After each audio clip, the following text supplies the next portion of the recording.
everyone, my name is Troy and welcome to my Joshi journal. So, this month of February has been absolutely insane for us Joshi fans, specifically those who are into Stardom.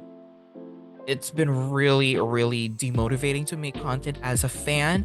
So I thought maybe today, now that I'm physically and mentally ready to make a video, I thought that maybe why not spread some positivity around here, and I want to share with you guys my updated stand list of Stardom. I've been watching this company for about a year now, full time, and ever since the start, my list of favorites has changed. So I plan on naming my favorite member from each Stardom faction. But before we do start the video, I do want to plug in my Ko-Fi. Yes, we've officially launched our Ko-Fi coffee. I'm not sure how you say it. Ko-Fi account, which is a tips and donation platform. So if you guys want to give some donations or tips, whatever, any form of support is much appreciated. But without further ado, let's jump right into my Stardom favorites per faction. So I think it's best to start with the newest faction out there, which is E Nexus V, or EXV for short. And my favorite member of EXV is Maika. So I'll be honest, it took me a while to sort of warm up to Maika as a wrestler and a character, because initially she sort of felt like just another powerhouse wrestler. But as time progressed on, and as the 5-star went on, and as Dream Queendom went on, that's when I really felt the aura that she has. Like, she just looked so fantastic every time she steps into the ring. Her entrance, her persona of being this empress, and her hair's just beautiful in red, and there's no doubt that she's the face of Stardom right now.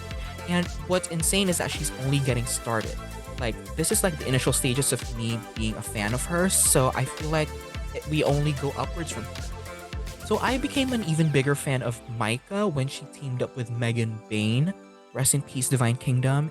But anyway, I was just really obsessed with how they mixed well as a tag team of two powerhouse women. But now that that's over, she gets to shine now as a single star, as the World of Stardom champion. And I just look forward to what she has in store, because she said that she will lead us into a new era of Stardom.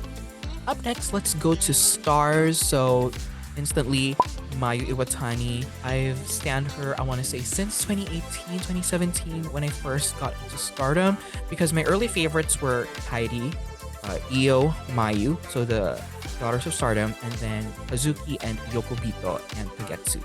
So those were the top talents of Stardom when I first got into the brand, and I've just loved every single one of them ever since. So as for Mayu specifically, I feel like she just defines what Stardom is. She's been in the company for 13 years, and the company's been there for 13 years, so she's just really the embodiment of what Stardom and Joshi wrestling, at least in the contemporary sense, is.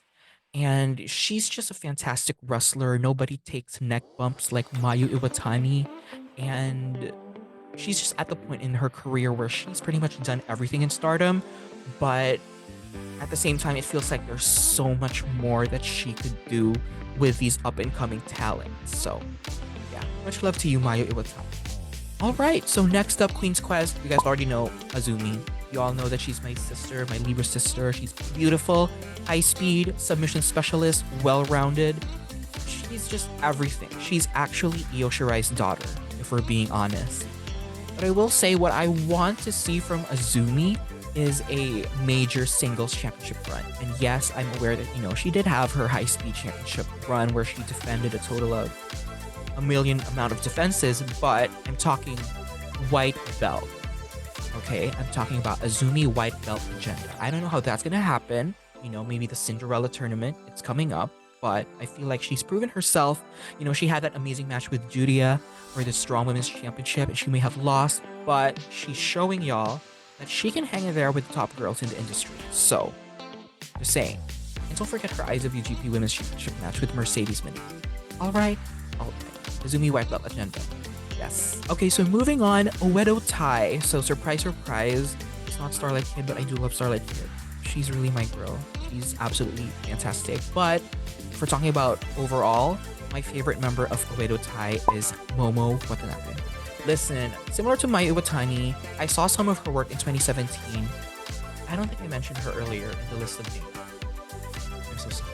I love you, Momo Watanabe. I also watched her back in 2017 or 2018.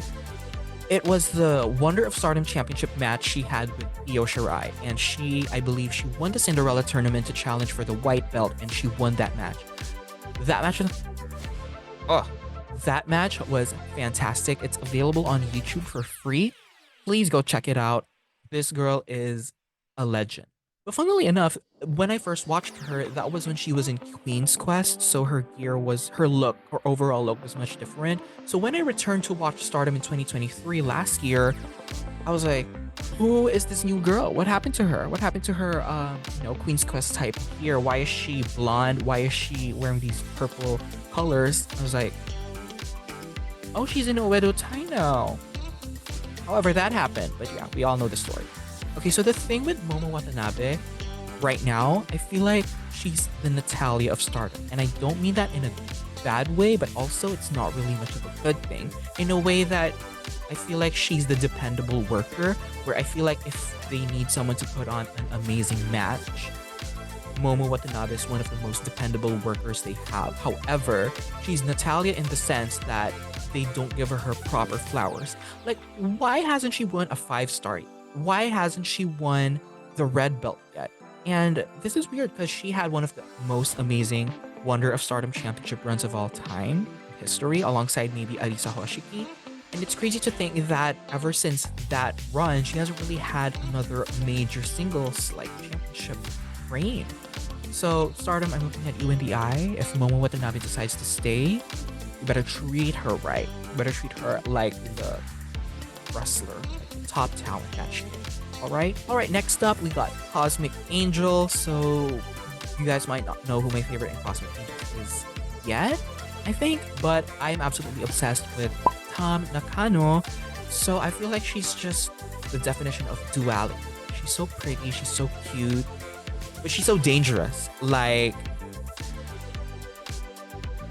girl, who pissed you off this bad? Okay, so my thing is, I fall in love with a wrestler if their wrestling move set is sort of like my style. And I don't necessarily have like a style or a preference, but when I gag over a move, I'll gag over it. And when I saw the Violet Screwdriver for the first time at Wrestle Kingdom 17 on Kairi, I thought, oh, it might just be a typical Falcon Arrow, But then she pointed her heels up. She said, high heels on my tippies, and then planted Kairi on her head. I was like, oh, all right, Tom. She wanted to keyword her.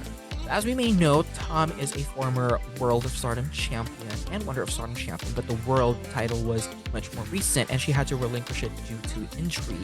So what I want to know now is, I love her and all, but what's next for her? She says she's on Tom Road Chapter 2. So, I don't know, does she want to regain the championship back? Does she want to go for other championships? Who knows? And before I do forget, my favorite Tom Nakano match so far is her versus Saya Kamitani for the Wonder of Stardom Championship, Dream Queendom 2021, I believe. But some people said that her best match in her whole career is when she went up against Arisa Hoshiki, which, James Carlin, if you're watching this, I have not watched the match yet. So I'll catch up. I promise. And last faction on the list is God's Eye. So I don't know, it might be obvious and it might be a bit of personal bias, but obviously, Syuri. That's my Filipino representation in Stardom right now, and I'm so proud to see that, I'm being represented on a stage like Stardom and being represented so well by someone like Syuri. Fantastic. So she's very similar to Momo Watanabe in a sense that she's a dependable worker. She's already had her world championship run. She's won the 5-star. She's put on countless banger matches. So right now she's more of nurturing the younger talents in God's Eye.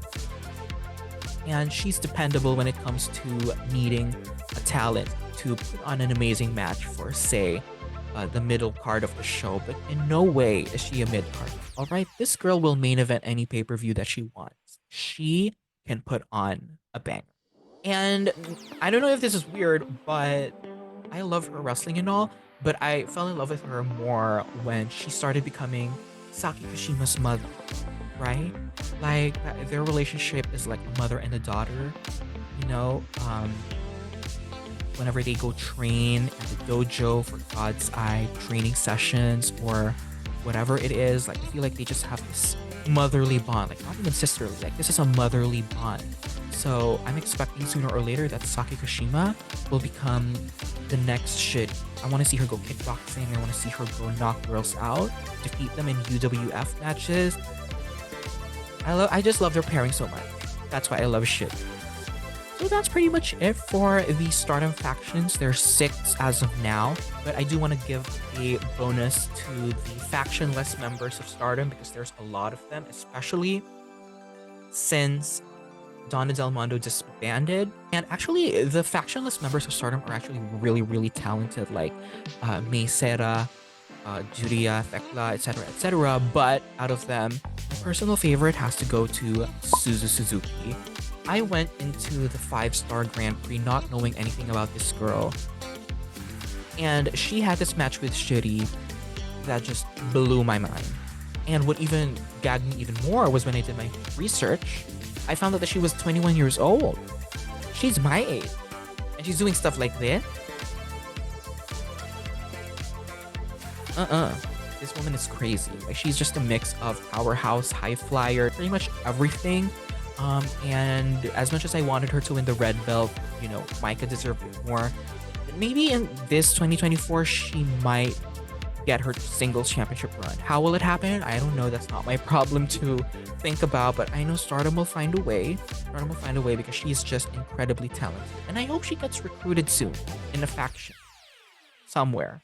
I just don't know where, but she'll get there. And that wraps up my favorite Stardom roster members from each faction. Do you agree with my picks? Do we have the same favorites? Let me know in the comment section below who are your favorites from each Stardom faction. And I'm going to let you guys know that I might try out live streaming for post shows on New Japan or Stardom pay-per-views, major pay-per-views. Like, I'm not very acquainted with softwares yet, but I'll see to try and make it work, especially with the upcoming what's that upcoming New Japan show? New Beginning in Sapporo. It's gonna be Mayu, Iwatani, and Mina Shirakawa. I'll try my best to have my live streaming software ready by then, but if not, I'll see you guys in the next episode. Alright, thanks for watching the video. Be sure to subscribe to the Joshi Journals YouTube channel and social media pages. That's at Joshi Journals. And as I said earlier, be sure to support my Ko-fi, I don't know, in any way that you can. It doesn't have to be monetary. Any support is appreciated. So I'll see you guys in the next episode. Stay safe and enjoy your Joshi wrestling. Bye!